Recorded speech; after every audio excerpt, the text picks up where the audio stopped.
৩,৭৫৬ কোটি ২০ লাখ টাকা ব্যয়ে ৯ প্রকল্প অনুমোদন করেছে জাতীয় অর্থনৈতিক পরিষদের নির্বাহী কমিটি একনেক। প্রধান উপদেষ্টা ডক্টর মোহাম্মদ ইউনূসের সভাপতিত্বে পরিকল্পনা কমিশনে অনুষ্ঠিত একনেক সভায় এ অনুমোদন দেওয়া হয়। রবীন্দ্র বিশ্ববিদ্যালয় স্থাপন, গুলশান বনানী বারিধারা লেক উন্নয়ন, disaster risk management project, Khulna, Satkhira ও বাগেরহাট জেলার সেচ ব্যবস্থাপনার উন্নয়ন, ফরিদপুর থেকে বরিশাল হয়ে কুয়াকাটা সড়ক ৪ লেনে উন্নীতকরণ সহ মোট ৯টি প্রকল্প হাতে নেওয়া হয়েছে। একনেক সভা শেষে পরিকল্পনা উপদেষ্টা ওয়াহিদ উদ্দিন মাহমুদ প্রকল্প বাস্তবায়নে সবাইকে তদারকি বাড়ানোর আহ্বান জানান।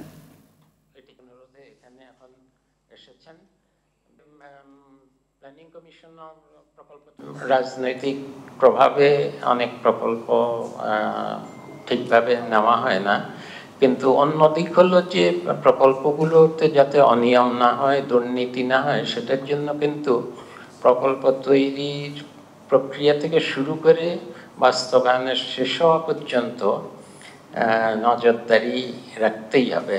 এটা তো মন্ত্রণালয়েরই দায়িত্ব।